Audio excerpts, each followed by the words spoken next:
like to get those up and running again at some point. So it all just depends on my travel schedule at any given moment, whether I've got time for them or not. To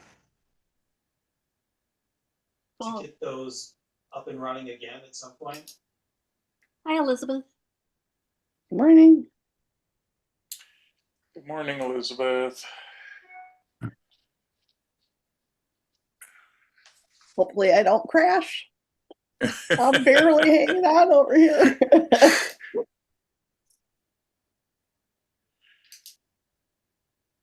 Anybody else that would like to join the panel, raise your Zoom hand and I'll bring you on in. I'm So sort of Ian, working did up you have good skies for your September workshops? I did actually. It like rained for about 4 or 5 days before I started with my workshops, but then we had mostly clear skies. So Awesome. yeah, went very well. Though this is my first day. Actually, last night I drove home yesterday, so last night was the first night of decent sleep I've had in almost 2 weeks. And so you know how it is after you don't get good sleep for a while, and then you get one really good marathon Yeah. sleep session, then you're just sort of like just out of it all day, kind of foggy. That's where I am right now. So I apologize in advance if I'm a little foggy today. Where do you live? I live in Minneapolis, Oh, and your workshop was? in Badlands National Park. Oh, Elizabeth, Oh. you go over there sometimes. Did you've done one of I those go- workshops? I'm going next September. That's right. That's right. Yeah. You and a bunch of people signed up. I know. Well, so I wanted to ask you guys, since you're all together, but there wasn't enough room on the workshop for all of you to sign up, and so some people signed up for the second one. Do you guys want me to try to like put you all in one workshop together? Well, the three of us that I know are signed up are in the second one. Okay, yeah. Yeah, and then there's a bunch of them that signed up in the first one. Oh, And I I don't think, know who those people are. oh, I thought you guys were all together. So, Oh, so three of us are mhm. coming out, and we had said we'll sign up because it was full. So we said Yeah, if three spots open in the first one, we'd rather have that, but we signed up for the second one. right. So are you, but you know the ones who signed up in the first one, I right? don't. You don't. Oh, okay. So Oh, right. Linnea, Mathisen, Dawn Schmidt, and I should be in the second one, although we Yep. wanted the first. I Got it. don't know Got it. who's in the first. I thought you guys knew some of the people who were signing up for the first. I probably know them, but I don't know who it is. Okay. Okay. Well, maybe I'll sort through that and I'll send out. We don't need to talk about it now, Yeah. but I'll sort through that later because I got the impression you guys were all in the same camera club. So, Yeah, so um, we're actually, Linnea, Dawn, and I are coming out September 5th, and we're staying until the 15th. okay. Got it. So we're there for both of them out there that whole time. The three of us are anyway. So, I Got want it. to go. yep, got my Airbnb booked already. Oh, did you find one? Where did you find one? So a friend of mine owns one a couple houses down from the Red Rock. Oh, okay. Nice. So Nice. Very Is good. it is it full? No, I still have a few open spots on my second Nightscape workshop in the Badlands next September. So yeah, if you want to sign up, just shoot me an email afterwards and we can sort it out. Think about it. Seriously, Yeah. think about it. Yeah, no, it's a lot of fun. We had a really good time with my two groups this past week and a half. So Great. All right, well, let's get started, everybody. Thanks everyone for coming. We got a good number of participants here, so that's nice today on a nice Saturday. Welcome to the Digital Forum, the place where you get questions answered, hopefully, from either our panel or from me. And today we have a guest speaker, Ian Plant, talking about landscape photography. And Ian is an internationally recognized nature, landscape, and wildlife photographer known for exploring some of the planet's most remote and dramatic locations. He creates images that celebrate light, color, and the spirit of wild places. Through his travels, teaching, and publications, Ian inspires others to see the natural world with fresh eyes and a deeper appreciation. And he has a ton of good workshops. We had him here before COVID. I think it was landscape with wide angle lenses that he talked about back then, and we had him actually in person. Now, of course, we do everything by Zoom, which is so much nicer and easier to do. So with that, I will turn it over to Ian.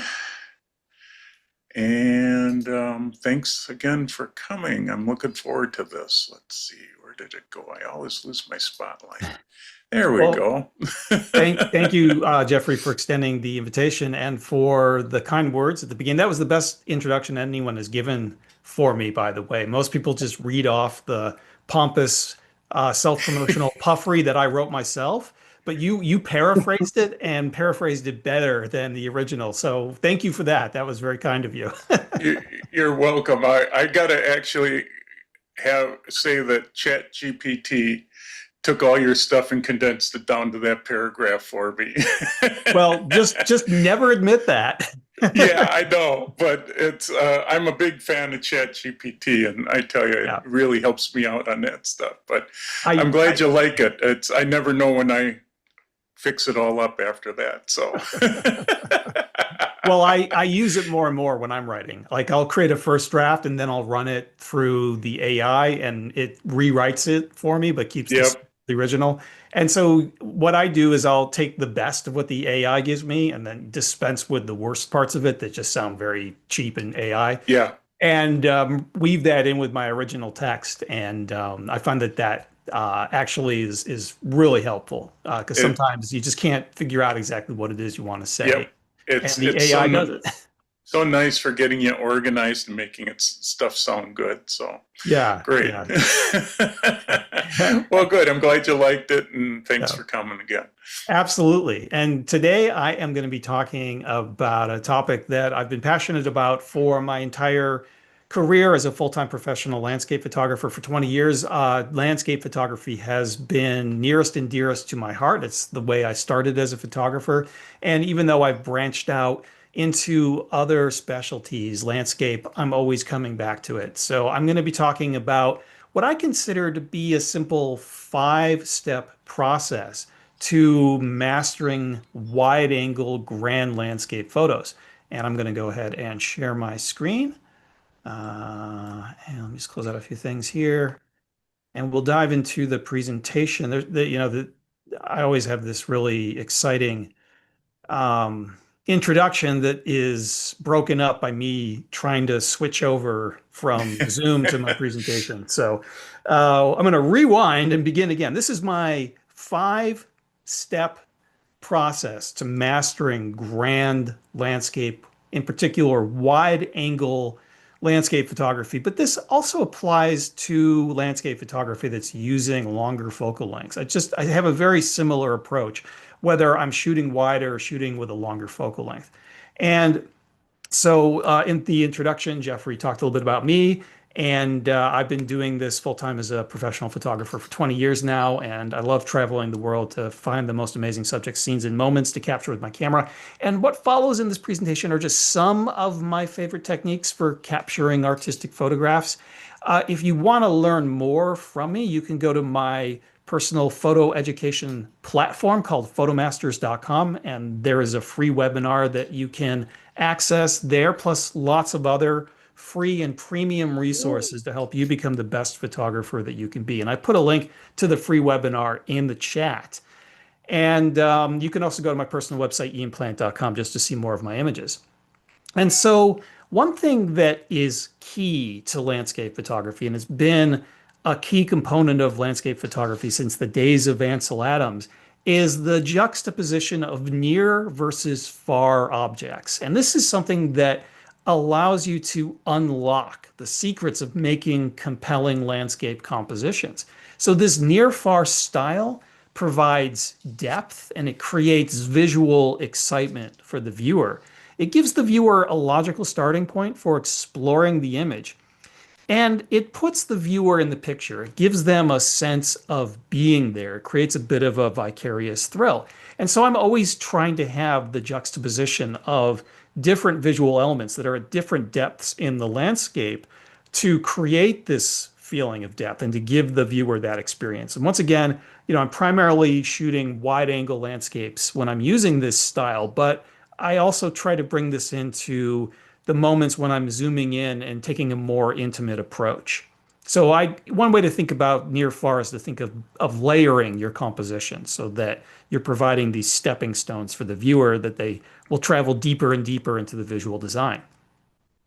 And so another way to think about landscape photography is not a blank white screen, but rather to think of it like reading a novel or watching a movie. There's a beginning and then there's an end to the story. But that's not why you read the book and don't put it down or watch the movie. What you're looking for is the journey in between. That is the key thing that ties the beginning and the end together and creates an experience for the reader or the viewer of the movie. And you should be doing the same thing with your landscape photographs. Every landscape photograph should have a beginning. Whoops.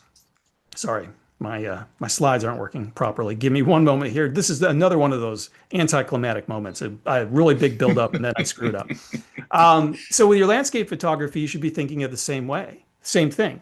There should be a beginning of the visual journey for the viewer. There should be an end for the viewer, but there should also be something in between that connects everything. That is the story that you're telling. But you know, when you read a really good book or you watch a really good movie, you want to go and start all over again. At some point, you want to pick that book up again or you want to watch that movie again. And the same thing should be going on with your landscape photos. That should be your goal, is that whatever visual path you create for the viewer, that visual path is so compelling that when they're done exploring the image, they go back to the beginning and start over. That's when you engage the viewer over the long term, and that is when you hold their interest. Your goal should be that, say, for example, someone has a print of one of your landscape photos hanging on their office wall, and they see that print every day. After a year of looking at that print every day, you want them to still find it visually compelling. You want it so that they still can't tear their eyes away. You want them to say after a year, wow, I still love that photo. I don't want to take it down and replace it with something else. That is really your goal, is to create that long-term engagement with the viewer. And so this is how you do it. And I've boiled it down to this simple process. Of course, the devil's in the details. Nothing is very simple when it comes to art. But this is as simple as I can make it. So the first thing you're going to do is identify your point of interest. And so this is quite often the landscape feature that you wish to photograph. It's something prominent that stands out from the surroundings. So it could very well be like you go to Norway to photograph beautiful coastal mountains. Those coastal mountains are your point of interest. That's what you're there to photograph. But with a wide angle landscape composition, that point of interest is pushed to the background. So that's really what you're trying to identify here, is what's going to be in the background of your composition. And this, I think, is counterintuitive for a lot of people who are new to landscape, because they think, well, you know, I'm going to photograph this beautiful mountain. Why am I pushing it to the background? Why am I not just zooming in tight on the mountain and taking a photo of the mountain? Well, you can do that, but you're not going to create a composition that's got depth, that's got a lot of visual interest. You're not going to create a composition that's going to create that vicarious experience for the viewer. If you do that, you're going to end up with something that's a little bit flat in perspective and just not as interesting. And so with grand landscape photography composition, that feature that you're there to photograph gets pushed to the background and often gets reduced in size because you're zooming out to include more. So I know it seems counterintuitive if you've never done this, but this really is the best way to do it. And a lot of times I'm looking for something that literally creates a point. You know, like a mountain peak is a perfect example. The sides of the mountain are diagonal lines that converge on a literal point. That literal point is where you're trying to focus the viewer's attention ultimately in the composition. So that is going to be the end of their visual journey. So that's the point of interest. So the point of interest is what you identify first. It's your first step as the photographer, but for the viewer, it's going to be the final step as they explore the composition. And so, you know, when you go to a place like Patagonia to photograph mighty Mount Fitzroy, Fitzroy is going to be your subject in every one of your photographs down there. It is going to be your point of interest. So that's pretty obvious. That's an easy one. You know that you're there to photograph that particular mountain. So it's going to be the point of interest in every composition you make. A little less obvious might be when you're just exploring and you find something that you like, but you don't really have any big landscape features sticking up. So this is a photo I took in Iceland, and there's lots of flowers blooming in the foreground. And there wasn't really much in the way of landscape features. So what I actually had was just a very blank coast. And there was this one mound of rock sticking up on the edge of the coast, this one hill. And it's not a particularly big hill. It was pretty far away. When I use my wide angle lens, it's kind of small in this composition, but it's enough to be the point of interest in the background. So it's not anything interesting. It's not as cool as Mount Fitzroy, but it's something there that can focus the viewer's attention. It comes to that point. And so when I made this composition, I was very careful to choose a position where I had that point of interest in my background. I could have chosen a different angle and there would have been nothing in the background, but having that point of interest, that focuses the viewer's attention in a very powerful way on that background. So it helps lead the viewer ultimately into the background of the composition. And that becomes the final resting point when they explore the composition. And sometimes you can create a point of interest even if you don't have one. So this is a photograph I made in the desert of Nevada after a flash flood. And there was this beautiful sculpted mud patterns in my foreground. And I went wide and there were some sandstone features in the background, but they were pretty far away and they weren't very big. And so they're reduced to almost insignificance in this composition. So the point of interest became the setting sun. So I waited for the moment when the sun was setting in the background to use that as my point of interest. So sometimes something in the sky can be a point of interest. It doesn't actually have to be a landscape feature. And you can see here how the whole composition works together. This is a scene from the Olympic Coast in Washington State, and the sea stack is the point of interest in the background. And there's a bunch of compositional shapes and lines that are created from various other visual elements, the ripples in the sand, the horizon line, the shapes of the cloud. And all of those things actually converge on that point of interest in the background. And so the point of interest is just where everything comes together. So you're trying to pull the viewer to that spot, and you're using other compositional elements to sort of encourage the viewer to go in that direction, or to push the viewer, compel the viewer to that point of interest in the background. And so sometimes you don't really need a point of interest in the background, which is, I think, very counterintuitive. When people think of landscape photography, they're thinking of the scenery itself.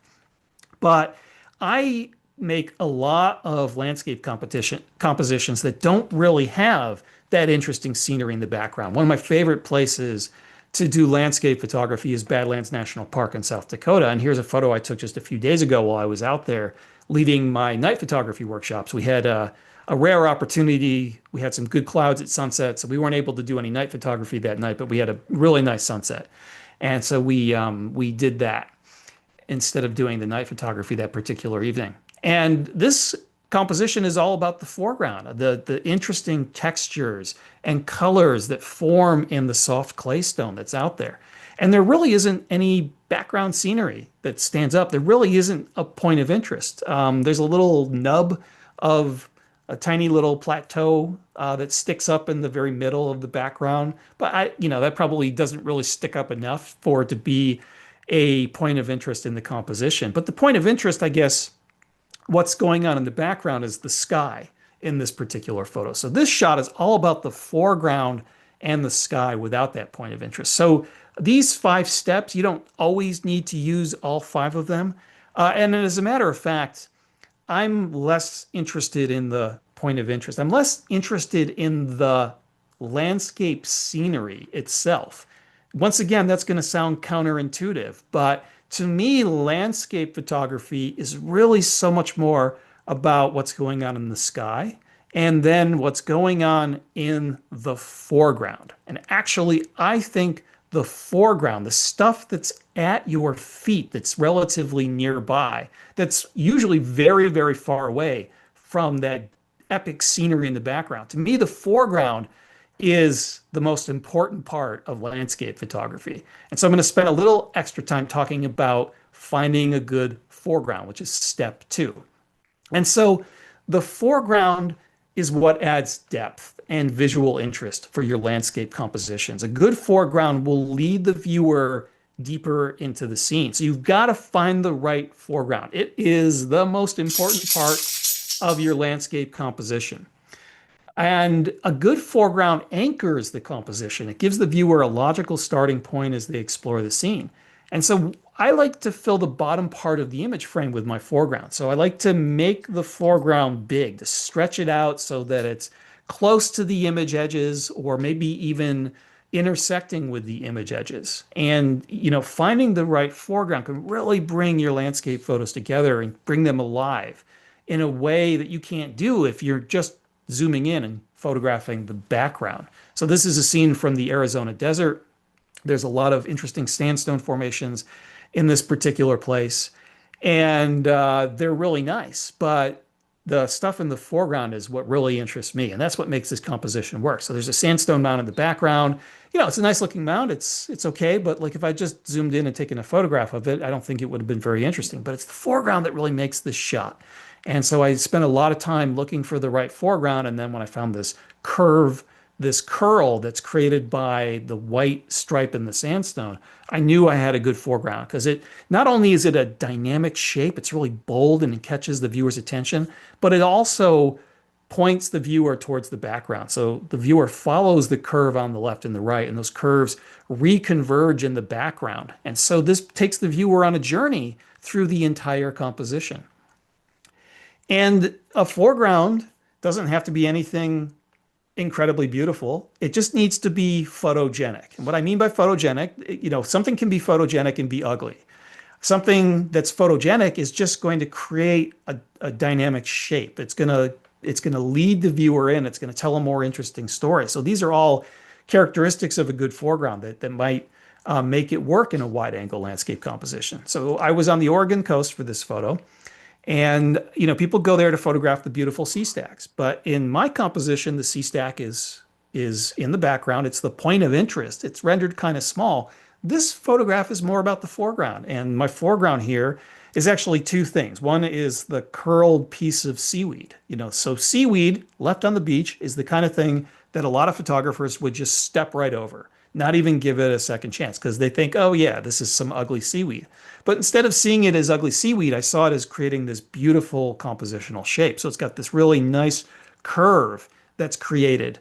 And because it was a little wet, it was reflecting the sky in the background. So there's a little bit of extra luminosity on it. So it makes it a little bit brighter. So it stands out. The other part of the foreground is the shadow that's cast by the sun setting behind the sea stack. And so that's creating a dynamic compositional shape. It's the edge of the shadows creating these two diagonal lines that are also pushing the viewer into the background. So that curving shape of the seaweed encourages the viewer to explore deeper into the composition. And then the lines of the shadows pushes the viewer back to that point of interest where all of the visual elements converge. So you can see how the foreground and the background, how the foreground and that point of interest work together to create visual movement for the viewer. And so I'm just going to, yes. Well, yeah, while you're on that, do you need to, we got a question from Steve. Do you need to be sharp from near through far? Yes, absolutely. That is something that's pretty standard. Once again, since the days of Ansel Adams. And I will talk about, I call that deep focus where everything's really sharp. And I'll talk about that later. If anything is out of focus, that's going to be a little jarring for the viewer with a landscape Right. photo. Yeah. And then wide angle lens, what specific focal length or range are you using? Is it? I've used a number of focal lengths throughout the years. This particular shot was a 14 millimeter on a full frame camera. These days, my widest focal length is 10 millimeters on a full frame camera, which is so wide that I have to be careful not to get my feet or my tripod legs in the shot. Yeah. But the beauty of those ultra wide perspectives, they do make your background small. And so you got to be careful that the background doesn't go too small and gets rendered insignificant. But having that smaller background is useful because once you make the foreground bigger, and you make the foreground bigger by getting closer to it or farther away. You change the size of the foreground by changing your position relative to it, and use your focal length to change the size of the background. I like my foregrounds to be bigger than my backgrounds because it creates this narrowing of perspective that is creating these implied diagonal lines that are leaning in and converging to the point of interest in the background. And that helps focus the viewer's attention there. So you can see I've illustrated how the compositional shapes here just push the eye deeper into the composition. And then here are the lines created by the shadows, also doing the same thing. So all these shapes are working together to take the viewer from the bottom part of the image, the foreground, and from the edges of the image and push them into the central background part where the point of interest is. And that's right there. That's where everything converges. And so here we've got some leading, this is a scene from Iceland. There's some leading lines created by the sand. And in this case, those leading lines in the foreground are sort of pushing more to the right. They're not quite pushing to the point of interest, but then that cloud comes in from the top of the image, from the upper right, and pushes the eye directly to that point of interest in the background. And so your leading lines don't always have to lead to your point of interest, as long as there's something else that's going to push the eye to the point of interest. Sometimes it can be more interesting to have the leading lines point somewhere else. And so here, the ripples in the sand kind of point up towards the upper right, and that's where the eye connects with that cloud. And then that cloud takes the viewer over to the point of interest on the left side of the composition. So it's just a bit more dynamic. And so the question that I often get when I'm leading landscape workshops is, how much visual weight should you be giving the foreground versus the background? And I talked about this a little bit earlier. Your background, I think, should be smaller than your foreground. And the reason for this is I want you to think about a simple shape, a triangle. And I want you to think about a triangle that's got one angle pointing up. That triangle shape creates converging diagonal lines that push the eye from foreground to background. And this helps trap visual interest and creates the illusion of depth. You know, one thing you want to be careful about is not making your background too small. So you change the size of your background by zooming in or out. You change your focal length to increase or decrease the size of your background to where you want it to be. And then you change your position relative to the foreground to make it larger or smaller. So let's take this photo and thinking about that triangle shape. So you've got the foreground, which is just some erosion lines in the cracked mud. This is a scene from the desert of Utah. The point of interest in the background is this sandstone mesa sticking up. It's actually a relatively big sandstone mesa, but I zoomed out to make it the point of interest in the background. And so once again, this is a good example of how the foreground can be anything, you know, even just cracked mud, dried mud that doesn't really look that exciting. It can make a dynamic foreground. And so those lines, they converge, and that creates this implied triangle shape. And so the bottom of the triangle is at the foreground, and it's bigger at the base, and the narrow part of the triangle is at the very top where the point of interest is. That's where you want the viewer interest to converge. So that's why I'm making my foreground bigger than my background, is to create that implied diagonal lines converging or triangle shape, however you want to think about it. And so you can see those lines aren't really quite there. That triangle isn't really there. It's just more implied for the viewer. But it's the same visual effect. This is a scene from the desert of Namibia, and these are massive sand dunes that are about 1,000 to 1,200 feet tall. And I climbed up one for sunset, so there's this angled light hitting the dunes, creating this stark contrast between light and shadow, and there's this really warm light on the dunes. And I got very close with my wide-angle lens to the ripples in the sand. And by changing your position relative to the foreground subject, you also can stretch out the shapes. This is something called perspective distortion. And it's not a wide angle distortion. It's something that's evident with all lenses. You can even see it with your eyes. Basically, anything that's closer to you is going to look bigger than the same object farther away. You know, a person standing 5 feet away from you is going to look bigger than a person who's a mile away from you. And so with a wide angle lens, you can really exaggerate this perspective distortion effect and stretch out and transform the shapes by getting close to them. So these ripples are all actually parallel shapes. They are the same size in the front as they are in the back, but because of perspective distortion, they look bigger in the front. And that creates this diagonal line array. So transforms those what would otherwise be parallel lines into these stretched out diagonal lines, creating that implied narrowing of perspective that helps draw the viewer deeper into the composition.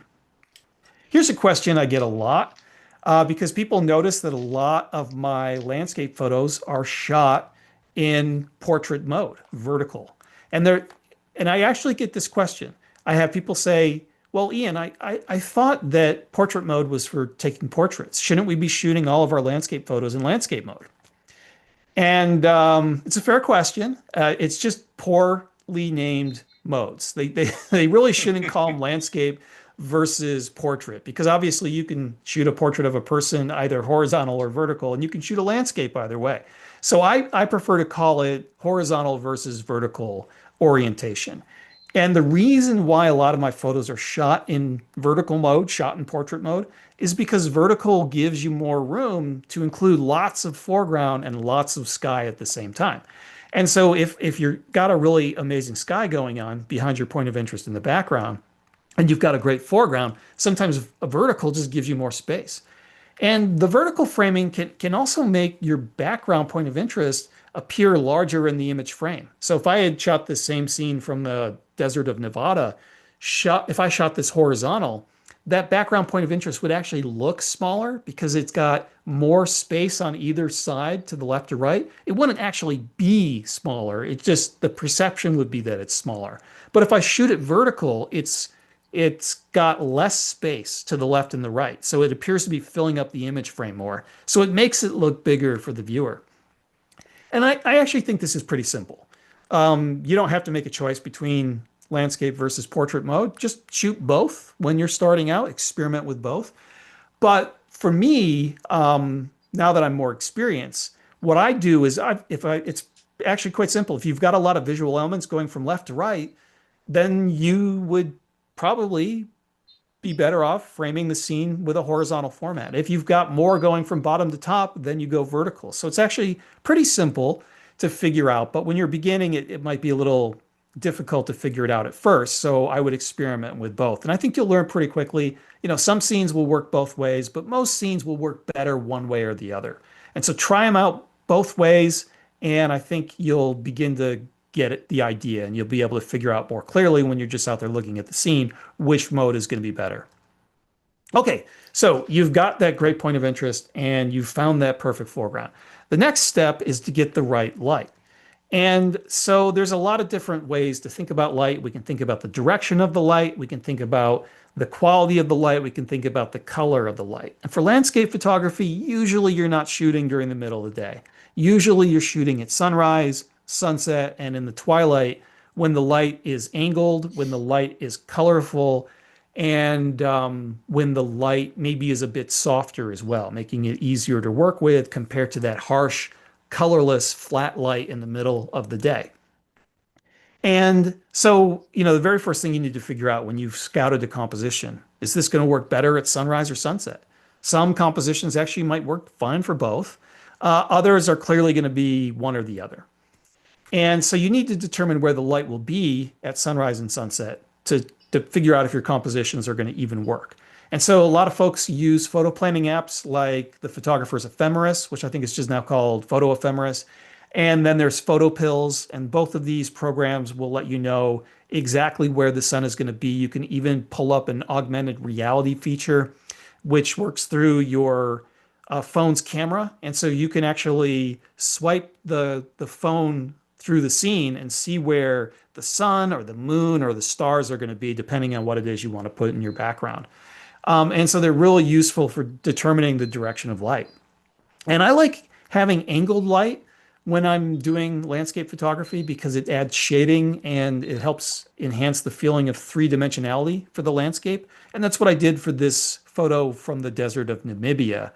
There was strong angled light coming in from the right at sunset.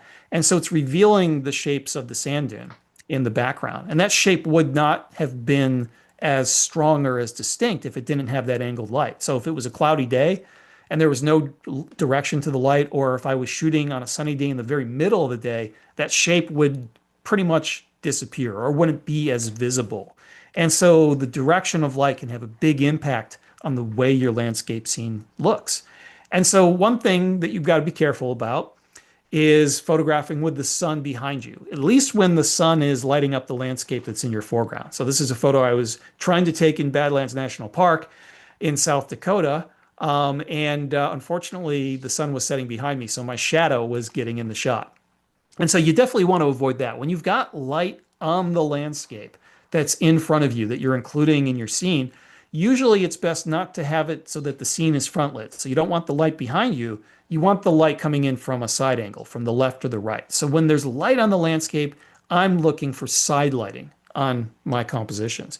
And that side lighting can be really effective. The shadows that are created by it can be compositional shapes that you can use as leading visual elements. So this is a scene from the desert in Nevada where I had light coming in from the left. And so the side lighting on the sandstone fins in the foreground was creating these shadows. And so the fins themselves and the shadows of the fins creating these really strong diagonal lines that push the viewer from foreground to background. And here's an example taken from Greenland. This is actually a photo taken with my drone of a iceberg floating in Disco Bay of Greenland, probably the best named bay in the world. And whenever I'm there, I just want to dance. And so the strong side lighting at sunset is not only adding a lot of color to this scene, the pink sunset light, I guess, in the middle of summer in Greenland, sunrise and sunset are the same thing. So you can call it whichever one you want. The midnight sun here. You've got the pink lighting of the midnight sun on one side, and then you've got the deep blue in the shadows on the other side. So it's creating this really vibrant color contrast. But it's also giving this sense of depth and three-dimensionality here. So I very carefully chose an angle where that side lighting would be revealed instead of trying to get an angle where the iceberg was just front lit. And when you don't have light on the foreground in front of you, it's just on the background point of interest, then you've got more flexibility. You can work with front lighting, you can work with side lighting. So here's an example. This is once again from the desert of Nevada. The desert of Nevada is featured very prominently in this particular presentation. It's not, I promise it's not the only place I go and make photographs. But for this shot, I had light on the background, but the foreground was still in shadow. And so this was after a flash flood. And there was this sculpted mud that I used as my foreground. Then there was it froze overnight, so there's some ice in there as well. And I've got the reflection of the background point of interest in the water that was at the very bottom of this muddy ravine. And the front lighting works just fine here because there was no light on the direct foreground. And some landscape scenes require much different light, much softer light. So when I'm talking about sunrise and sunset and twilight, I'm usually talking about like grand landscapes out in the open. But if you're photographing waterfalls or forests, you'll often prefer a softer light, like overcast light is great for those scenes. This was taken at sunset, actually, in the Great Smoky Mountains. There's a little bit of warm, soft light in the background, but the sun had pretty much almost set. And so the light was soft enough for me to make this photo, but just having a little hint of light lighting up the background was great because it got picked up by the water. It's reflected in the water, so it adds a little bit of color to the foreground there. And another type of light I love working with is twilight. Twilight is often my favorite time to do landscape photography. So this is before the sun has risen or after the sun has set. And the reason I like it is that you often get a very soft, colorful light. This is something that the photographers call twilight glow. And so twilight glow usually occurs not immediately after the sun sets, but as the sky above gets darker and darker, what happens is that part of the sky where the sun has gone down, or the reverse at sunrise where the sun is coming up, that becomes the brightest sort of source of light in the sky. So when the sun first sets, where the sun is setting and the ambient light from the rest of the sky are kind of even. So you're not really getting this glow effect. But as the rest of the sky gets darker and darker, that bright part of the sky where the sun is still, going down, gets brighter and brighter relative to the rest of the scene. It's actually getting darker as well. It's just not getting as dark as the rest of the sky as fast. And so it gets brighter relative to the rest of the sky. And then it begins to cast this soft, colorful glow on the landscape. And so it's not quite enough to create shadows. It's almost enough, like you get very faint shadows maybe, but it is enough to cast this warm, colorful glow on the landscape. So often I'm working 15 or 20 minutes after the sun is set or before the sun has risen, you get this twilight glow. And you know, the peak time varies depending on the time of year. You know, twilight stretches out a lot longer during the summer versus the winter, you know, and how far north you are relative to the horizon or opposite in the southern hemisphere, or how close you are to, I'm sorry, not how far north you are to the horizon, how far north you are to the equator. So if you're near the equator, twilight is over faster, I think. And so when you're farther away, you have these longer twilights. So it really depends on a bunch of variables when that peak time is. But what you're looking for is to see that warm, colorful glow on the landscape. And it's not going to be immediately at sunrise or sunset. It's going to occur after sunset. It's going to occur before sunrise. And usually it's going to be, you know, anywhere from 10 to 25 minutes after sunset. And you'll know it when you see it. It's a really nice effect. And I used that for this scene from the Arizona desert. So I photographed this probably 15 or 20 minutes after sunset. And there was this colorful, warm glow bathing the scene in this soft light. And so because you don't have any shadows really to worry about, you don't have to worry about your shadow getting in the scene. These twilight glow shots, I almost always shoot with the sun behind me. So the sun's set. So you're really, what you have behind you is that glowing sky. And that's where you're going to get the maximum twilight glow effect, is when you turn away from where the sun went down or is coming up, and you look the other way. The landscape that's opposite that is going to get that strong glow on it. So these scenes are front lit, these twilight glow scenes. Backlighting is also a possibility if you're dealing with a landscape that's got some translucence. You know, so maybe wildflowers in the foreground, or here this is a scene from the rainforest of the Olympic Peninsula. And I waited for the sun to rise high enough so that it was backlighting all of the mossy trees. And so they appear to be glowing from within. And I included the sun peeking through the trees as part of my composition. And when you stop down to a small aperture, it creates that sunburst effect. So the sunburst can be a really nice point of interest. And that's what I'm using it here for in this composition.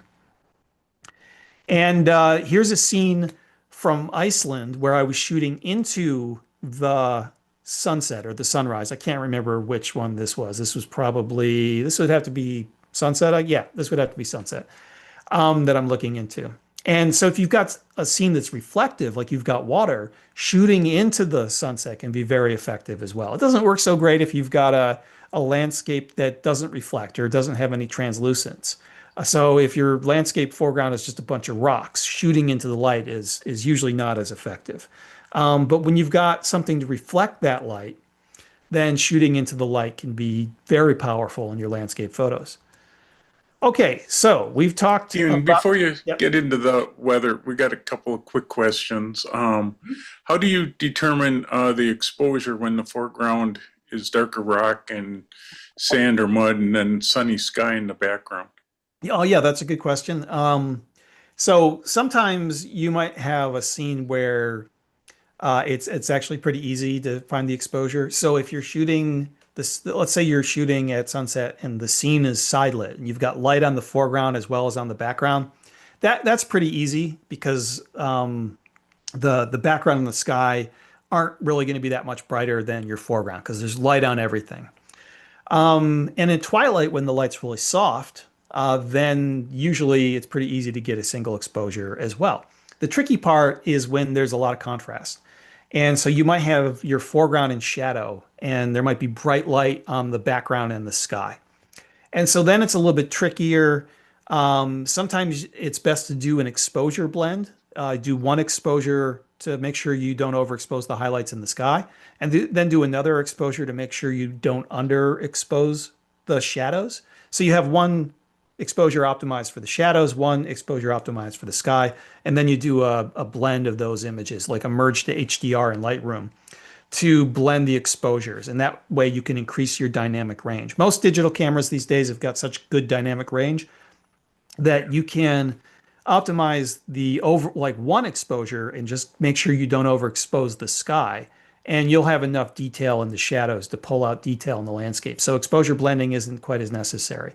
But that is the tricky part when you've got a bright sky and you've got a darker foreground. You're going to end up having a little bit more trouble getting the proper exposure. Sure. And then we have, can you do, by Robin, can you do these shots by doing vertical stitch panoramas instead of, just a ultra wide angle lens?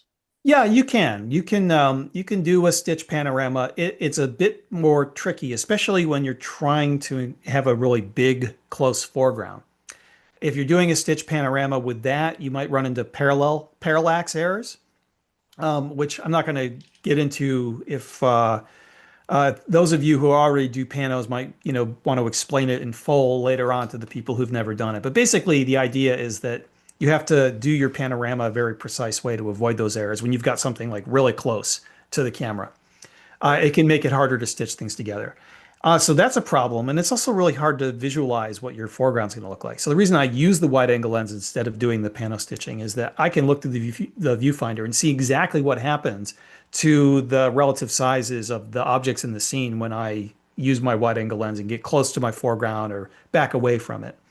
And it can be very hard to visualize that when you're doing a pano stitch. And so I think it would be considerably more difficult to get the same types of shots, the very dynamic near-far compositions that I'm getting if you're trying to do a pano stitch. But it is possible, you can do it, and it just takes it takes extra work, and it takes a lot more trial and error than if you're just using a single lens for the shot. Right. Great. Okay. Yeah, that got us caught up. So. Okay, fantastic. Yeah, so the next ingredient is weather. So the direction of light is important, but weather is really important to landscape photography. And so at the very least, don't shoot what I call tourist weather. I don't know how many times I'm in a popular landscape area, and usually I'm out there in the middle of the day on a sunny day just doing some scouting. So I got my camera with me to look at the compositions and everything like that. And there'll be the tourists there. And they'll see me with my camera and they'll always say the same thing. They're like, wow, what a beautiful day. This must be great for your photography. And they're rather taken aback when I rather grumpily respond, nope, this sucks. Because blue skies suck for landscape photography. Yeah, so much. Yeah. And so I've learned to try to phrase, I've learned to just bite my tongue and say, yeah, it's great. Because they don't get it. They don't understand. Normal people just don't get what we're doing. Like whenever I'm like with a workshop group when I was just in Badlands National Park, we were sometimes setting up compositions near the road and people would stop and they wanted to know what animal we were seeing. And we were like, no, there's no animals there. They're like, well, why are you standing here taking pictures? And, I trying to explain, oh, well, we like the leading line composition that's pointing to, forget it. It's pointless. So I just lie to people and say, oh, yeah, we saw a badger down there, but now it's run away. So yeah, normals don't get it. So clouds, weather, really important. These things, they bring shapes and color into the sky when you don't have it. When you've got just a blue sky, you've got some blue color in the sky, but there's nothing interesting going on in the sky. And the weather really helps to tell the story of the landscape. And so I'm always aiming for the just right zone where you've got dramatic clouds, preferably like big stormy clouds, but they're not covering everything. So it's not overcast. You've got those dramatic clouds with gaps. So there's some light and color breaking through. That's what I'm always aiming for. And so I said earlier that counterintuitively, the foreground is the most important part of landscape photography. Actually, it's the combination of foreground and then the weather. To me, the foreground and the weather, those are the two things that you're really trying to photograph. And with those two things working together, you don't really need a dramatic background. You can stitch together foreground and the weather and the sky and make amazing landscape photos. It's even better when you've got an amazing background. And so the weather I'm looking for, one of the reasons why I do landscape masterclass workshops in Badlands during the early parts of the summer is the dramatic stormy skies. So I do my nightscape workshops out there in September when the storms have quieted down and you've got clear skies more often than not.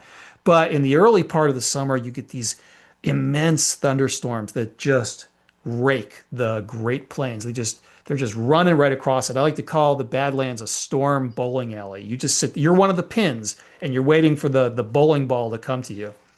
This is just an example of a storm that was breaking up at sunset. And so having that beautiful scenery is great. But without that, if it was just a sunny day and there was a blank sky, this shot wouldn't be anywhere near as good. It wouldn't be as colorful. It wouldn't tell as much of a story. It wouldn't create as much of an experience for the viewer. And so this is from Torres del Paine National Park in the Patagonia region of Chile. Beautiful mountains. They're beautiful in any photograph you take of them. But when you get that amazing weather, you can get even more amazing light when you've got the right weather conditions because the clouds act like giant reflectors. If I had photographed this scene at sunrise on a sunny day, there would have been some light on the peaks, but the light wouldn't have been that interesting. The sky behind the peaks wouldn't have been that interesting. And the light really wouldn't have been that strong. People think of a sunny day as, oh yeah, I'm going to get really strong light because there's no clouds blocking it. But it's not really true. You get more color, you get more interesting, colorful light when you've got the clouds because the clouds act like giant reflectors. They bounce all of that color down onto the landscape. So when the clouds light up at sunrise or sunset, they'll bounce that light down onto the landscape. It acts as a multiplier for any light that's actually directly hitting the landscape. So you can see there's some sunrise light on the mountains in the background. So it's making that more colorful. But that light's also going to illuminate the shadows of the landscape. So you can sometimes get some really amazing color. So this is a scene from the desert of Utah where I had this stunning sunset sky. And the sunset was behind me, actually. And so this is the color and light that is reflecting down onto the scene from the clouds that were lighting up behind me that aren't even in this. So there was still some sunlight breaking through, lighting up the clouds. It was underlighting the clouds, revealing the texture of the clouds. So there's shadow and light on the clouds. And then I've got all these clouds that were in front of me, behind me, to the left and the right of me, above me, that were bouncing all that beautiful golden light down onto the landscape itself. And so there's just this beautiful golden color palette for the entire image. And so I'm always looking for a way to bring the foreground and the sky together, to marry the two. And so when I saw the diagonal lines, the diagonal shapes forming in the sky as the underlighting was revealing the texture. So you've got all these diagonal lines that are converging on the point of interest. I looked for a foreground that had the same shapes or that mirrored those shapes. So I used the erosion patterns in the claystone to create diagonal lines. So those lines are pushing the viewer to the background. And then you've got the diagonal shapes formed by the clouds that are doing the same thing from the top. And those two shapes mirror one another. They repeat each other. They work together to bring the viewer to that point of interest in the background. And this is a scene from the Redwoods in California, where a little bit of weather just transforms everything. Once you photograph the redwoods in the fog, you'll never, ever photograph them any other way again. Like you'll go there when it's not foggy and be like, nope, not worth it. Because the fog makes everything magical, transforms everything. And so I like to tell people that, you know, as a landscape photographer, you're not really chasing the light. You're not really chasing the weather, so to speak. What you're chasing is moisture, it's water. You're looking for water either in the atmosphere or maybe, you know, down below, like reflecting pools, if you can incorporate those into your compositions. Water is what transforms landscapes into something magical. So water creates clouds. Water can create fog, which is what I use here. There's just a thin layer of fog at the top of the trees. And as the light was shining through, it was a blue sunny sky everywhere else above the fog. So there was just this moisture in the trees. And that light shining through the moisture scattered, creating these powerful sunbeam effects. And it's just magical. It just creates this story of the landscape. It creates this mood that is all contributing to the experience for the viewer. And so that weather was just so critical. This is another example where fog can really transform a scene. I made this photograph in the highlands of Venezuela. And you've got these beautiful tabletop mountains that rise up there. It's one of the most incredibly beautiful places I've ever been in my life. And I was there backpacking for a week, and it was cloudy most of the time. And I was on my way out. I'd gotten up for sunrise, but the mountains were in the clouds. I was hiking out the last day of my trip to this region. And suddenly the clouds broke, the mist broke, and one of the peaks emerged. So I made this photograph 2 hours after official sunrise. So the light wasn't very colorful, but it was soft because of all the fog and the mist. But the mist clinging to the mountain and the clouds above it just created this magical ethereal mood. So even though I didn't have that dramatic light and color, the fog itself was enough to carry the image to create the story. And so another type of weather that I'm looking for is wind for certain scenes. So when I'm working on coastal areas, wind is great because it can build up giant waves that can be very dramatic. When I'm doing sand dunes, I love wind. The more wind, the better. I love going into sand dunes during a sandstorm because you can get some amazing stuff. You're going to have sand in your ears, your eyes, your nostrils, and any other openings in your body. For weeks, you'll be taking sand out of it.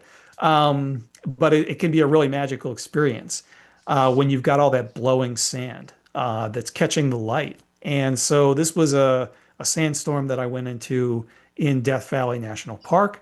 So not only was there this beautiful sandstorm, there was also stormy clouds up above. So when the light was breaking through, I've got the sand just blowing across the scene in the foreground. It's blowing in the background behind the sand dunes. I've got some golden light on the dunes, and I've got the dramatic stormy clouds in the sky above. The weather is having a positive impact on this photo from near to far, from foreground to background. It's just a critical component to making this magical. And it's the same thing with sand dunes as it is with the redwoods. Once you photograph sand dunes in a sandstorm, you never go back to photographing them the normal way again. It's nowhere near as exciting as when you've got that blowing sand. And here's another example of how all that blowing sand can catch the light at sunset. So the sun is setting to the side, and you've got these deep shadows on the landscape in the foreground, but then you've got that blowing sand that's just catching that light, and it just adds this element, this mood to the image. It adds some magic to it. It makes the dunes look like they're alive. So it just brings life into the image. Here's another photo from Badlands National Park where it rained on me for 20 minutes. So I sat there in the rain waiting, and I had some compositions in mind, but I was just kind of waiting to see what the sky would give me after the rain stopped. And the whole time I could see that there was this gap to the west where the sun was setting in the clouds that was coming closer and closer. So as soon as the rain stopped and that the sun found the gap in the clouds, I turned the opposite way because it was still raining in the background, and I got a rainbow. So whenever it rains and the rain's passing over you, if there's a gap that's in the clouds, so like basically you're getting sunlight right after the rain ends on you, or even when it's going on, look opposite the sun because there's a good chance you'll get a rainbow. And you need to look opposite the sun to see the rainbow. The rainbow is always going to form opposite the sun. And so I got the rainbow in the sky and this gorgeous golden light on the clouds. And so I knew I needed a foreground that would repeat or mirror the curving shapes that were in the sky. So the curve of the rainbow, the curve of the cloud. So I found this foreground with this curving white stripe that had been revealed by erosion. So these are all layers in the claystone in the Badlands. You get these multicolored layers. And as the claystone erodes, it reveals these layers, but at an angle. So they create these shapes. So there's this white layer that's revealed on the side of this hill. So it's creating this sweeping curve. So I knew that curving shape would be perfect to repeat and mirror the curves formed by the shapes in the sky. And so all of those curves work together to bring the eye to the point of interest in the background. So the point of interest in this shot is really just sort of the icing on the cake. It's just the place where the viewer's eye converges. This composition is 95% about the foreground and the weather in the sky. Here's another example. This is taken in Canada in the Canadian Rockies. This is a lake called Abraham Lake. Freezes in the winter, but it's in the rain shadow of the Rockies. So it doesn't get much snow, or if it does get snow, the wind that builds up there a lot blows the snow off the lake. And so you can see the bubbles that form in the lake as it freezes. This is methane that's coming up from the bottom of the lake. As things at the bottom of the lake are decaying, they're releasing this methane, and the methane bubbles get trapped in the ice. And so I got really, really close to these bubbles with a wide angle lens to make them big and bold, to make those shapes more powerful. And then, basically I spent a week there waiting for the right skies, the right weather, and the right light to come together for this foreground. And so when I had some clouds coming in, there was a gap in the cloud at sunset. So the clouds lit up beautifully. And so I selected a foreground of this progression of bubble shapes. It creates this sort of diagonal shape that mirrors the diagonal shape of the cloud above. And so the bubbles take the eye from the lower left into the composition, while the complementary shape formed by the cloud that's lit up takes the eyes from the upper right. So the lower left and the upper right shapes converge at the point of interest in the background. And sometimes you just need a little bit of cloud to take your composition to the next level. So this is from the Arizona desert, and it was sunny this particular morning. I had this really dynamic composition, but nothing going on in the sky. But then I saw there was a few wispy clouds that were drifting by. And so I waited. I waited and I waited and I waited until those clouds drifted into position, and that's when I took the shot. And then they drifted out, and it was a sunny day again. So this was just a little bit of cloud cover that lasted for only a few minutes, but it was just enough to get the composition, to bring it all together, to include enough interest in the sky to make it work. Okay, so. All right, Ian, before we move on to the next, let's get caught up a little bit. And I think I know the answer to this, but we'll ask anyhow. Kenny asked, do you ever use sky replacement, even if it's your own sky? No, yes, I'm not a big not a big fan of sky replacement myself. I'm not going to tell anyone what to do, but I've got this silly idea that photography should be about making photographs, and to me, like, photographs are what you do before you trigger the shutter.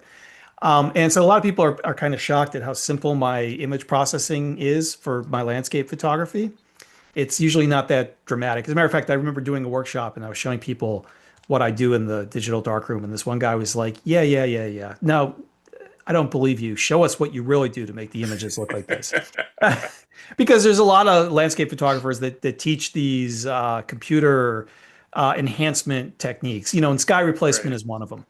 And so, look, I'm not a deep purist or anything like that. I'm not a Luddite. I'm not out there who, like, smashing my machines, like, kill the machines are going to kill us. We got to destroy them first. And like, I know how it is. You go on a trip for 2 weeks and you just don't get the skies that you want. I'm not going to tell anyone, no, don't replace that sky. Because if you've invested a lot of time and money and it just doesn't work out, like, you can save a trip by putting in a sky that didn't actually happen. But I really just try to, like, avoid all that stuff personally as much as I can. And I won't say that I've never done a sky replacement. And when I'm doing something like Milky Way photography, that's a totally different approach, because you can't capture, like, the Milky Way and the landscape at the same time. And so you've got to do some blending of different exposures shot at different times of the day. So that's a different approach. But for my landscape work, no, I'm out there, and I know I'm the crazy one. I know everyone's kind of moved on from this, but I will go back to the same spot over and over again until I get the sky that I want. So to me, that's just important. I sort of figured that just by the way you were talking about how the clouds are lighting up your subject and that with the light reflecting off. Yeah. So that sort of rules out your sky replacement tips, but yeah. Well, and I'm glad you put it that way, because that's another issue with sky replacement, is that, a lot of times it doesn't look quite right, because the sky you're dropping into the background might not really match with the color of the foreground or with the light on the foreground. And so, a lot of times it's pretty easy to spot. But yeah, I shot film for 10 years before I switched to digital. Before I turned pro as a photographer, I shot film for 10 years as an enthusiast. And I think that it kind of primed me to be thinking about photography as something you do before you trigger the shutter. Like there was no post-processing back then. Everyone was shooting color Right. slide film. And it also taught me though how light and composition work. You have to know that stuff because you can't fix it later in post. So you really have to learn how weather and light interacts with the landscape. And so that to me is what I'm trying to capture is those real moments that really happen. Because to me that's what photography is, and that connection with reality is important. But I don't want to go too far down that rabbit hole. Right. Yeah. Right. Well, and you sort of flowed into this next question from Kathy. What type of post-processing do you usually do to make the lighting even more perfect? Yeah, I mean, I'm usually most of my post-processing for my landscape work is making kind of subtle local adjustments, brightening some parts of the image, darkening other parts, just to enhance the visual flow I've created with my composition. That's usually my primary goal is just to make sure that path I've created for the viewer is more obvious to them. And most of my landscape images, you watch me edit them. If I'm not explaining them, it's like a 2 or 3 minute edit. Like one of the photos I showed earlier that I said I had just taken while I was in Badlands National Park, I edited that right before I logged on for this presentation. And it literally took me 2 minutes to edit that photo. So, Sure. I'll just go back to it really quick. Um,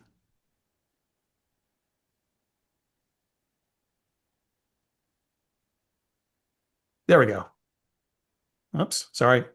Right. So this photo right here, it was a 2 minute edit because I had great clouds, I had really nice light, I had a really solid composition. If you've got a good photograph, it's not hard to find, like it's not hard to process your image, right? Right. So, Right. all right.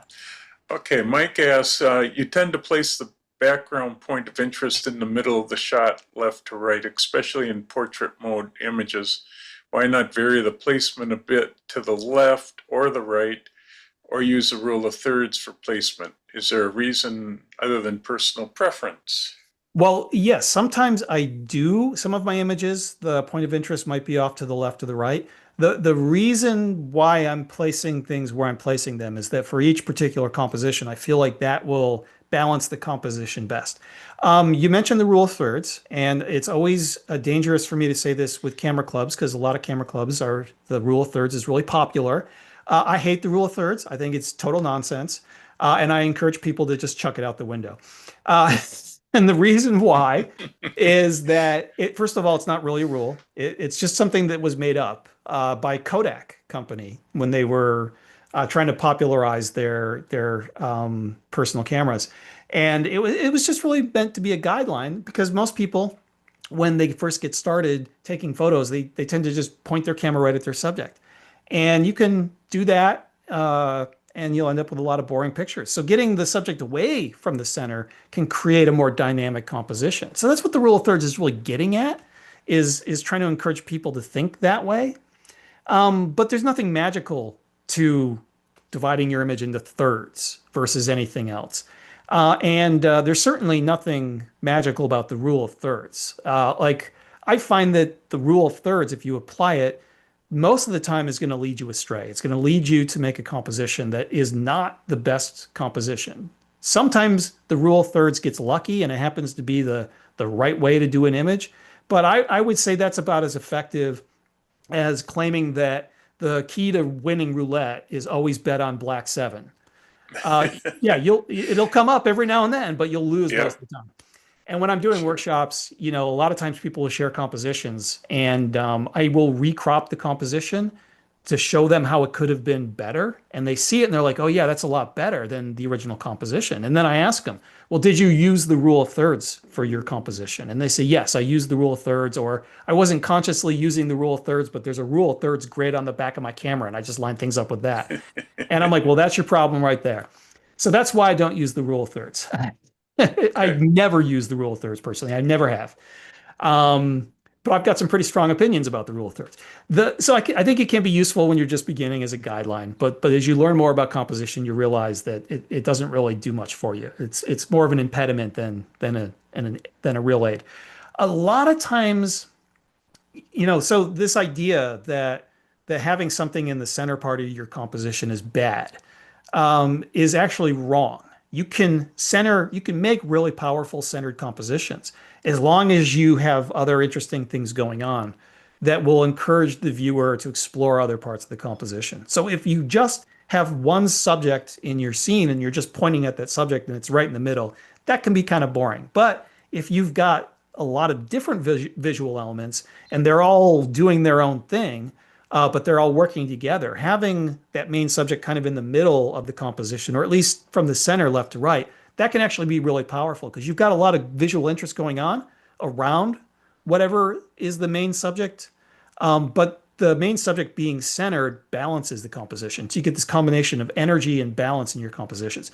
So yeah, whoever asked that question opened up a real can of worms. Yeah, it sounds So like but it is true. A lot of my landscape compositions, the point of interest is in the middle from left to right. Not always, but a lot of times it is.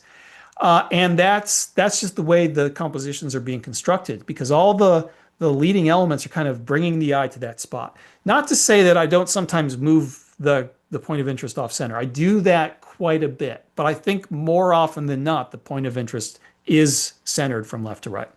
And I'll talk a little bit about that if I show you some more examples.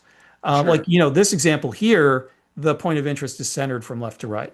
But there's so much going on elsewhere in the image that it doesn't make the composition boring. It just helps create some balance to the composition. Right. It's And the if there's- supporting elements to it that's help Right. getting you right to the spot that you want. So, Exactly. great. So- Okay, one last question from Mhm. Robin is, how do you protect the camera during those sandstorms? Ugh. I laugh. It's a silly question, not because the question is silly, but if you hang out with enough pro photographers, you will realize that we abuse our equipment. We never do anything to protect our equipment. That's what makes it a silly question because Yeah. we just destroy our equipment. No, you can't really protect the camera. The best thing you can do, and I'm just kidding, it's not really a silly question. But yeah, when you watch pros abuse their camera, you realize, oh, well, that's the trick. You don't bother protecting anything. You just destroy it and then buy new stuff. Yeah. That's So it. the sand actually doesn't hurt the equipment. The only time it's a problem is when you change your lens, and you don't want blowing sand or dust to get inside the sensor. And chances are it's not going to damage anything, but you're going to have dust all over your sensor. So if I need to change lenses during a sandstorm, what I do is I put my back to the wind, and if I'm wearing a jacket, I'll open the jacket up and I'll change the lens underneath my jacket with my back to the wind to minimize the amount of sand or dust getting in. Yeah. Most of the really good cameras are all pretty well sealed. So yeah, unless you're changing lenses, that's when you're going to get in trouble. So Yeah, Great. but you should be worried more about yourself than your equipment when you're in a sandstorm. So Yep. I've done that during sandstorms and rain. Yeah. I've never worried about my equipment until after. yeah, it's funny because on my workshops, I'll have people who they don't want to change lenses outside. They're like, they'll be in the vehicle. They're like, what lenses do we need? And I'm like, well, it depends on what you're going to shoot. Like there's different, you might have to change lenses. And they'll be like, well, no, I don't want to change lenses outside. And I'm like, just change lenses outside. Don't worry about it. Yep, Don't be crazy. Yep. Okay, great. That gets us caught up. Yeah. Super. All right. So the final step in the process is what I call deep focus. So deep focus has been common for landscape images ever since the time of Ansel Adams. Everything in the image frame is completely sharp. And it's actually pretty easy to nail deep focus. And so, yeah, you could do landscape photography with a selective focus effect. And it might work for some intimate landscape scenes. But, for the grand landscape stuff, if you don't have everything in focus, it's just going to confuse people. And so deep focus is done 99.99% of the time with landscape photography. And it's actually pretty easy. It can be achieved two ways. There's the old fashioned way, which is using what's called hyperfocal distance and then using depth of field. As you use a smaller aperture, the zone of apparent sharp focus spreads out in front of and behind your focus point. And so that's depth of field. And so when you use a smaller aperture, you spread that zone out. And then hyperfocal distance is just trying to figure out where to focus exactly in the scene so that that zone of depth of field spreads out, includes both your foreground and your background at the same time. The modern way is something called focus stacking, and I'll be talking about each of these separately. I'm not going to spend a huge amount of time on either of these because I think the artistic stuff is more important. This technical stuff is actually pretty easy to figure out. But basically, depth of field spreads out in front of and behind your focus plane.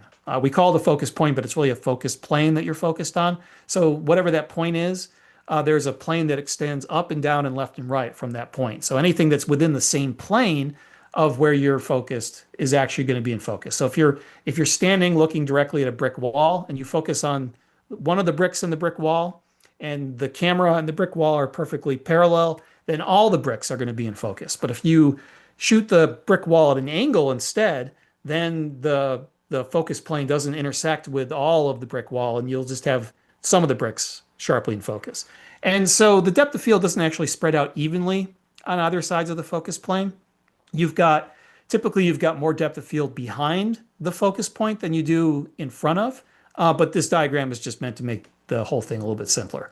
And so let's say you've got your camera set up, you've got some flowers in the foreground that are 3 feet away, and then there's a mountain in the background 3 miles away. All right, so if you focus on the mountain, your zone of depth of field spreads out behind the mountain and in front of the mountain. And so you're wasting depth of field that you don't need behind the mountain because there's nothing else behind the mountain. And so you might not have enough depth of field to get those flowers in focus. If you focus on the flowers, you've got the opposite problem. You're wasting all this depth of field in front of the flowers where you've got nothing in your composition. You might not have enough depth of field to get the mountain in focus. So what you need to do is to focus on a point somewhere in between so that the depth of field spreads out and covers both. And this is called the hyperfocal distance, or it's one way of thinking of hyperfocal distance. It's actually a pretty technical definition of what hyperfocal distance is. I'm not going to go into the super technical stuff. Just think of the idea behind hyperfocal distance is that you're focusing on a focus point somewhere between the flowers and the mountain that will spread your depth of field out so that you can get both in sharp focus. And so that right focus point for most of your wide angle landscape scenes is pretty simple to find. Don't focus on your foreground. Don't focus on your background. Instead, focus on a point that is roughly twice the distance from your lens to the closest part of the scene in your composition.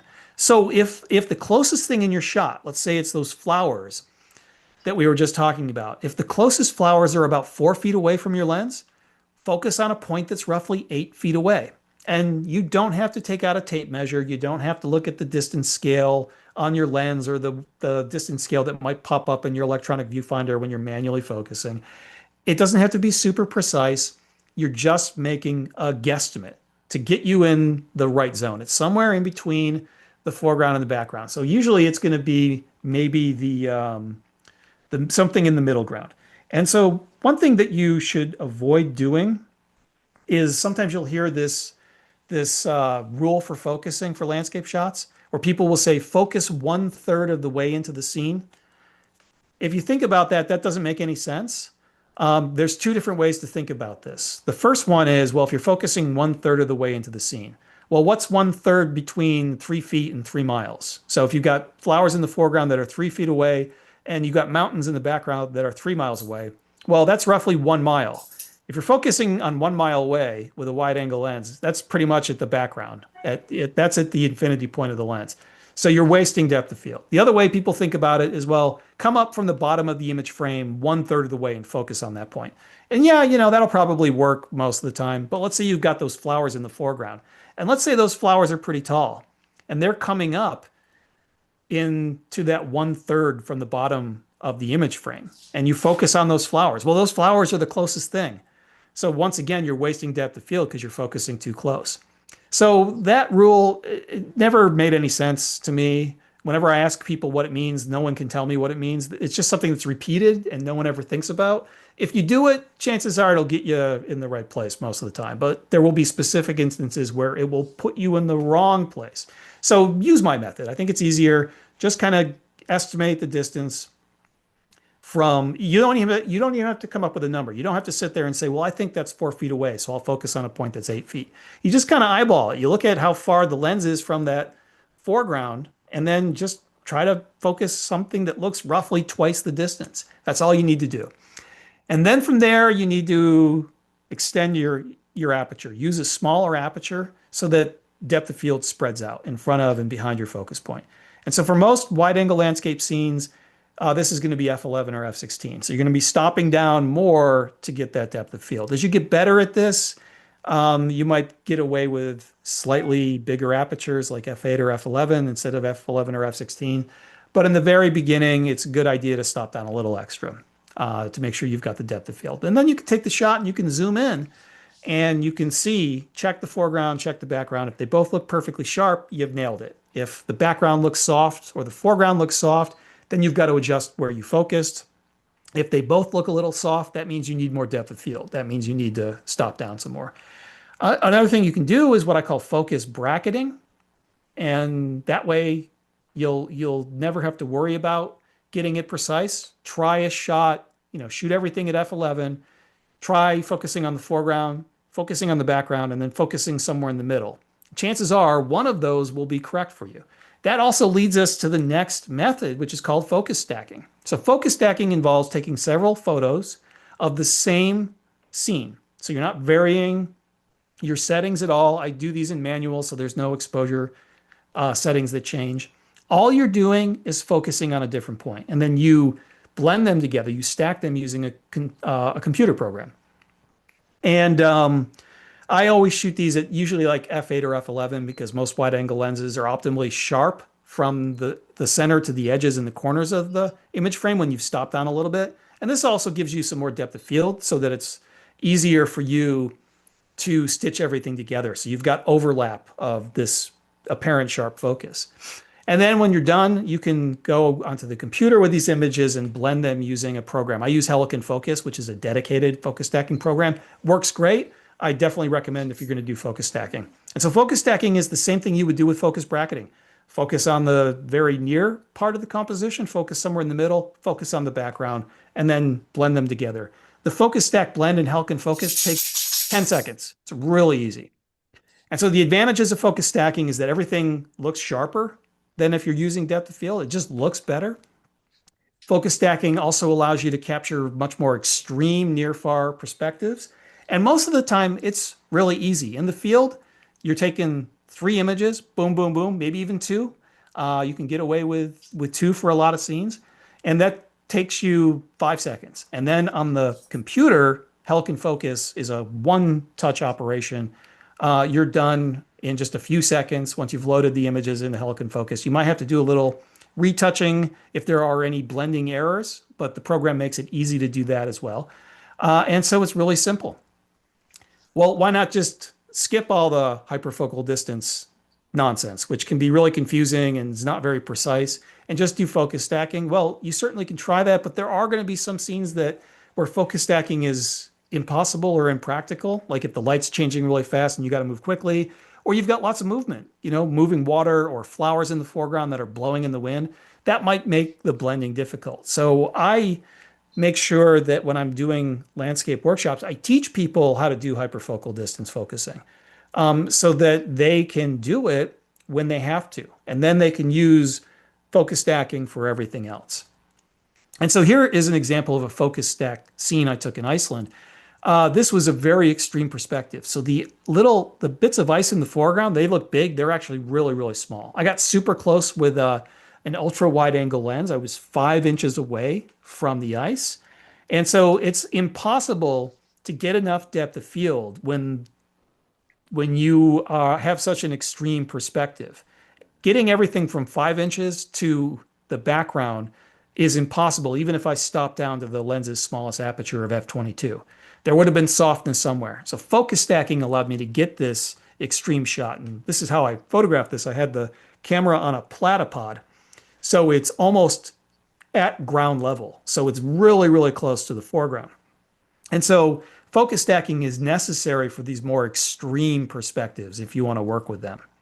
And I used focus stacking for this shot. This was inside an ice cave on the south shore of Lake Superior. And these icicles look huge, but they weren't. They were tiny. They were just a few inches in size.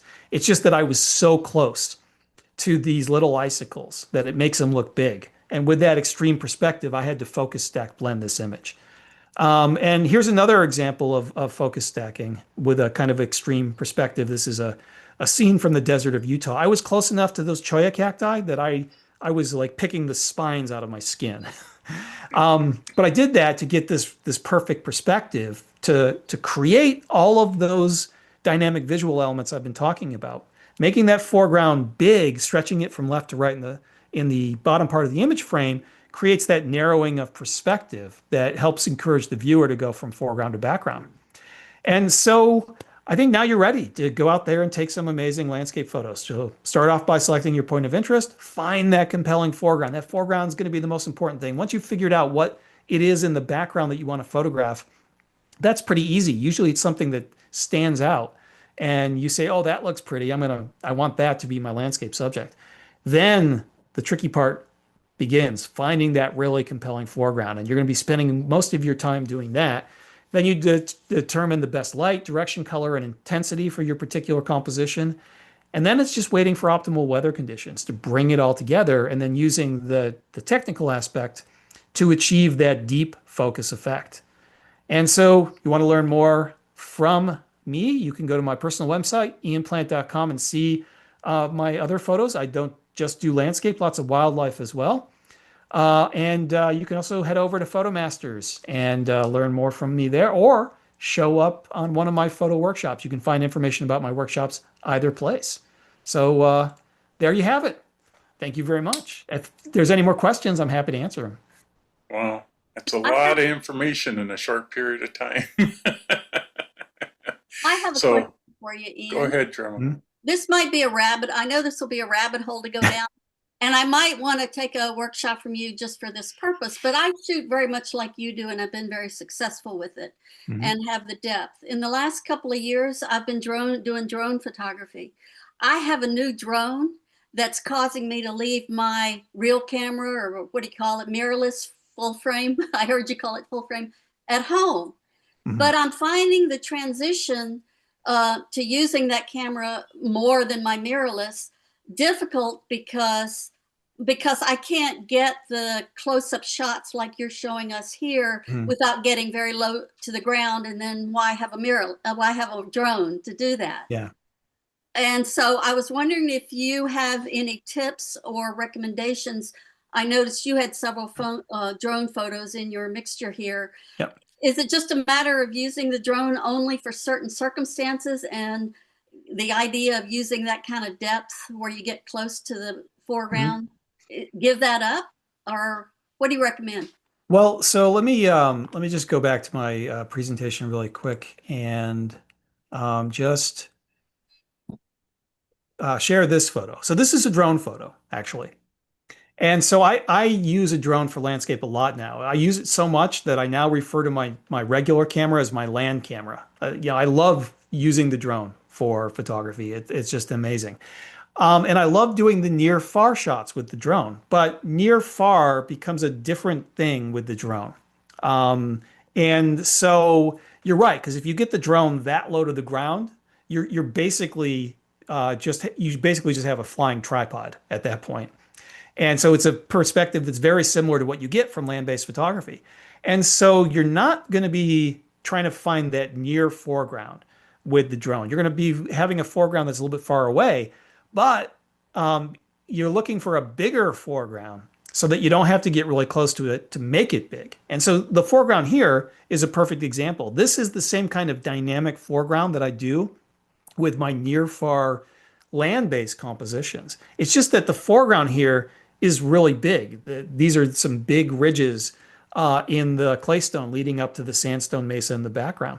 And so I got close enough with my drone to make them fill the foreground part of the image, that bottom space of the image. So those shapes that are revealed by the side lighting take up a very prominent part of the bottom part of the image frame. So it's very similar to my other foregrounds.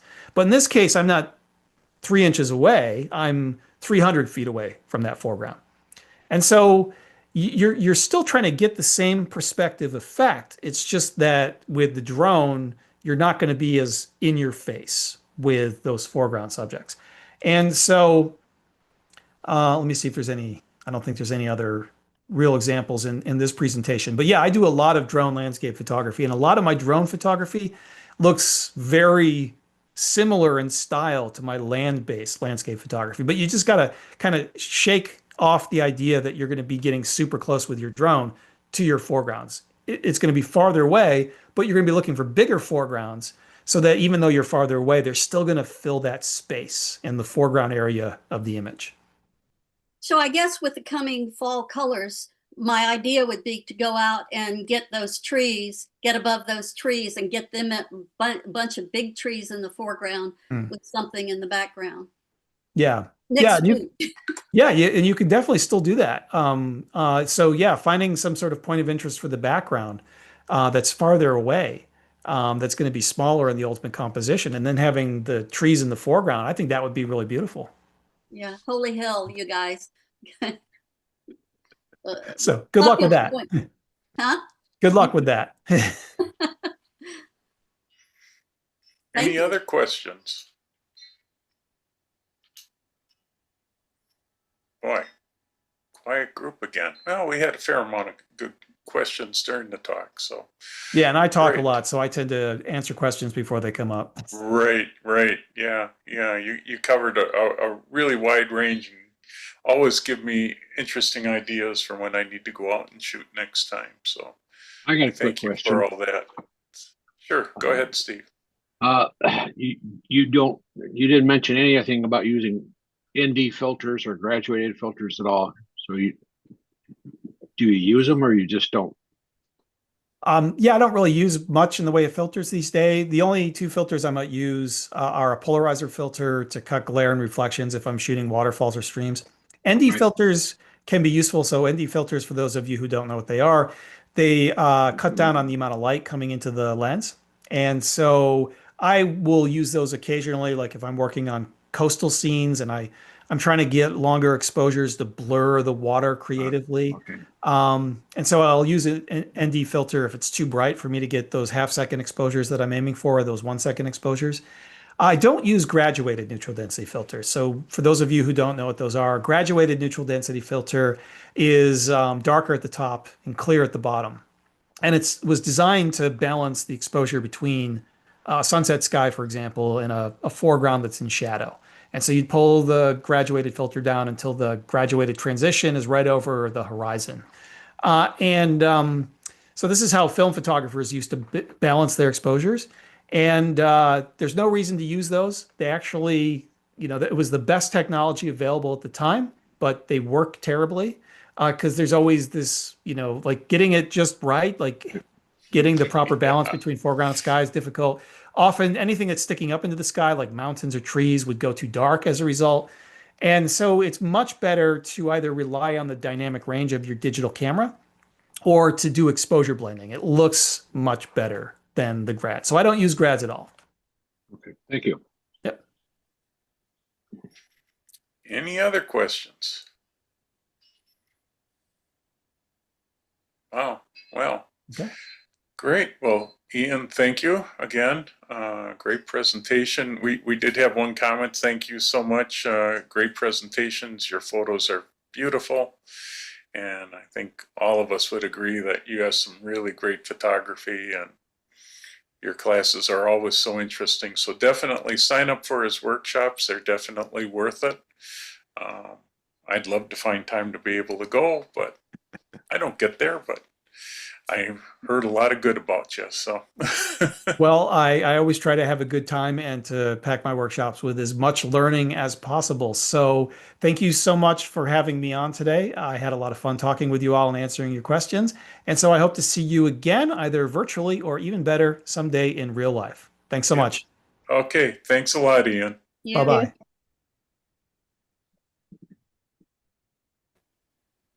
Great.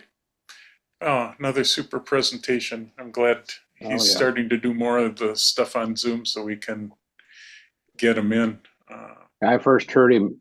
He was speaking to our club in Hudson, Wisconsin, several years ago when he was just getting started, basically, in this photography business, and he hasn't changed too much. In fact, he looks younger today than he did 5 years ago.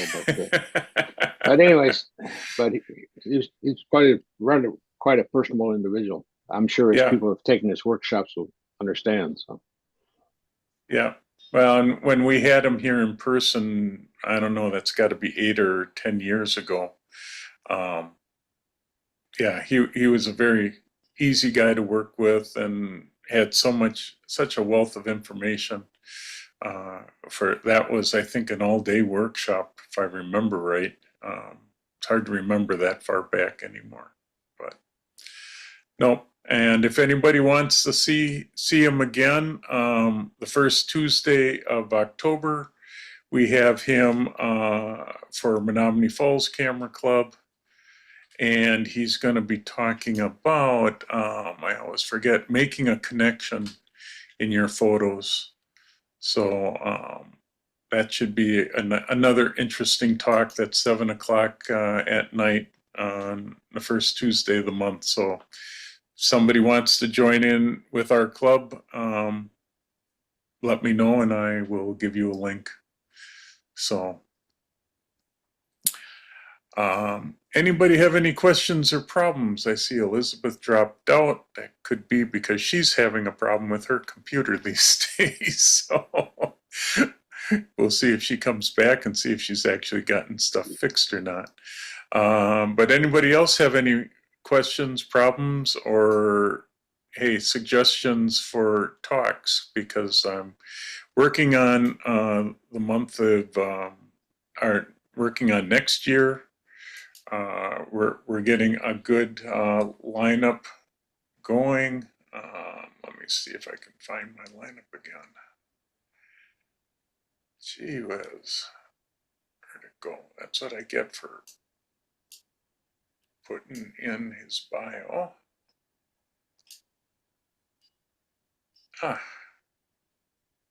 Isn't that funny? How stuff just disappears on a computer and I know it's there.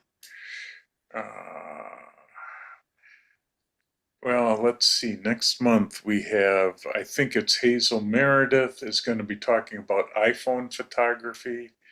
Inner schedule topics. I knew I had it somewhere in here. We are going to start covering a little more in iPhone photography for a little bit.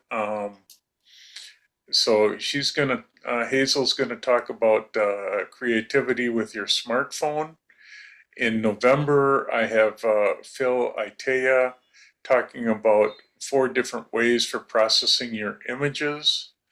I'm going to be working, I'm trying to get Lisa Langell talking, I want to have her come and talk about hummingbird photography. I thought that would be an interesting topic.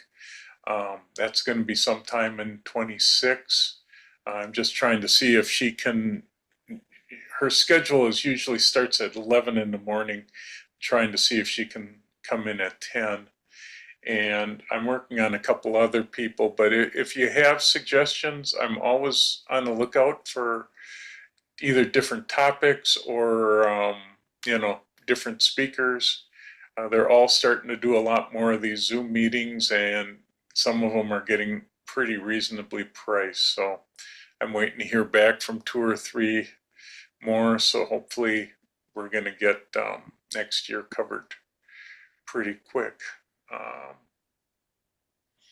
So other than that, nobody's got any questions.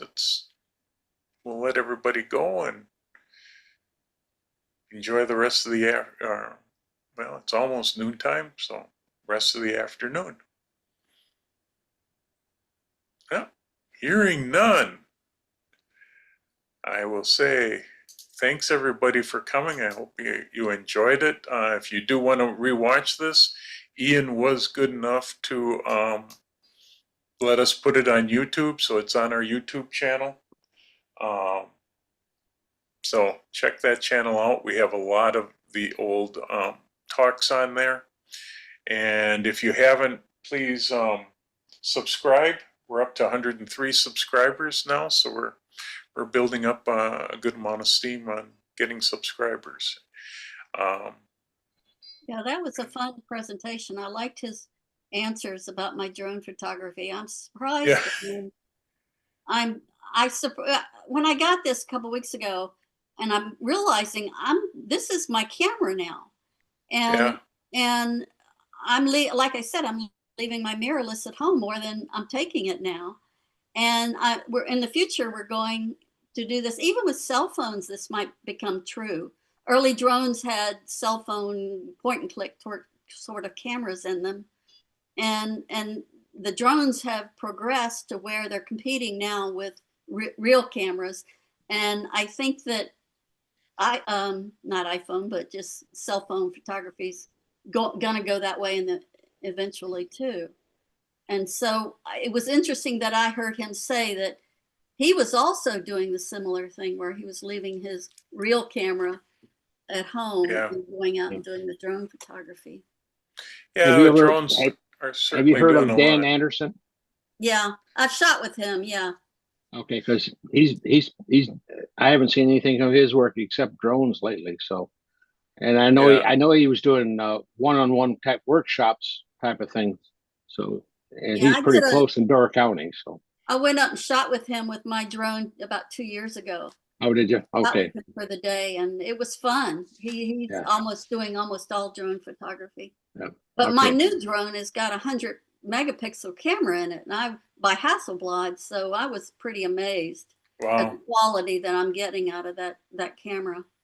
Yeah. The sensors are getting a little bigger now, I think, in the drones. And Mhm. so you're getting a lot more dynamic range out of them. And yeah, when you can stack up to have a 100 megapixel, gives you a lot of capability.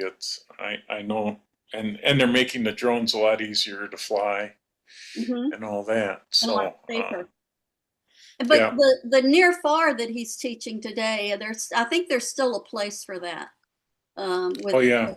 regular cameras because, like he said, it's very difficult to get. When I get my drone down really low, if I'm over a creek or water, the propellers disturb the water, and the same thing happens with flowers or plants on the ground. Right. So you can't, even if it's a little distance away, the wind of the propellers will blow things around and change the photo. So you need a tripod with a regular camera. Sure. Sure.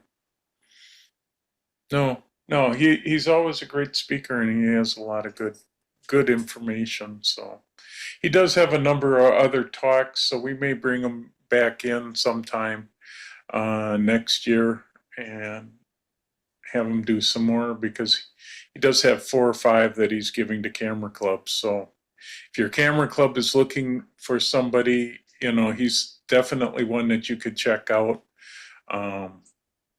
Also, for clubs that are looking for somebody, Lisa Langell is doing a lot of free ones for camera clubs. So What type of photography does she do? she does wildlife, but it's more in the artsy end of it. It's sort of I don't have her website up right now, but yeah, it's a different type of artsy nature photography, but she's broadening her photography talks quite a bit to a lot of different things. So and I do have another guy that I'm working on that is mainly does smartphone photography. Because that's also a growing field because our smartphones these days, I mean, my new iPhone is 48 megapixels on all 3 of the lenses that it has. And that's just getting to be amazing between what it can do computational wise and what Apple is actually starting to do to what I always called their joke photo processor in photos is now with the AI stuff, you can just point to a subject and say, get rid of that thing, and it just pops it right out, just like Photoshop does. And so they're getting that all in the phone stuff. And so are a lot of the apps are working with the phones quite a bit more. So I thought we'll start bringing that in, especially since Wacko in probably spring next year will have a dedicated a smartphone category that you can enter images in. Yeah, So one of the we're biggest still working problems on with that. cell phone photography is the same that they're working on with drone photography, the cameras, is the controlling you can't control the aperture so that you want part of your image to be blurred or have a bokeh in the background, Yeah, bokeh in the okay, background. yeah. Um, Yeah, there are ways to do it. That's where Lightroom from Adobe comes into place, because there you can pick your subject and blur the background. So there would be ways to do it, but yeah, cell phone cameras, yeah, they have limited apertures of usually 8, 11, and 16, and not a whole lot more to choose from. But with the way they do computational adjustments, you're able to do quite a bit more that way. But yeah, yeah, there's always limitations with any piece of equipment. You just got to figure out your ways around it. So, and we're going to try to figure out those ways for everybody and keep bringing out, different programs to do things for processing your images, and, ways to shoot stuff. I shoot a lot on my phone just because it's the easiest or easiest camera to carry around with me. It's always on me. do you use Lightroom? I had Lightroom on my cell phone for a while and I opened it and shot in there. Is that what you do on your iPhone? Yeah, that's what I use right now the most, because basically all the same features in Lightroom are on the desktop computer. So it works But pretty well for me that shooting, way. but shooting in Lightroom on the cell phone gives you raw files, and I found that I have Right. a Pixel 7 and it has an ability to do raw. But I have found that the camera app that's on the phone, if you shoot from there, the raw files are little tiny, like 800 pixels wide or whatever. It's not the full picture that you get when with the JPEG. And Oh, that's not well, true in Lightroom. not with the stuff I shoot. Mine stuff would be all 48 megapixel raw files. Whether you use Lightroom or the app. Yeah, or Yeah, the regular app. Yeah, yeah. I it's think Samsung also. I'm not sure if Samsung phones do like the Pixel does, where it saves the raw file really tiny. But yeah. It can all depend with Adobe's Lightroom, and I know I'm talking the regular Lightroom, not Lightroom Classic. When you shoot, and you can shoot right through their Lightroom app because they have a camera right in there. It will save the full resolution to their cloud, but a lot of times what you're working on in the app and that is a low resolution raw file, but then it transfers it up with a metadata to the full raw file. So it saves them as DNGs, right? yeah, it saves them in Because one of the DNGs. problems I had with doing that is that I couldn't look at the pictures on my phone after I'd taken them in Lightroom without going back into the Lightroom app. Oh, okay. Yeah, you can also with Lightroom save it as what is it? HEIC. It's that weird. At least that's the Apple's one. I don't know if that's what. I don't know what Samsung and any Android phone how they save it, because I don't. I shoot an Apple. But isn't So that format the better version of JPEGs? Or am no, I? it's Apple's version of RAW. Oh, okay. So it's got the full dynamic range in it, from what I understand. Uh, so, and I shoot in a raw format in Apple, or if I'm using the Lightroom app, I photograph to others. So I I always shoot in raw, no matter what camera I'm using. So, anything else from anybody?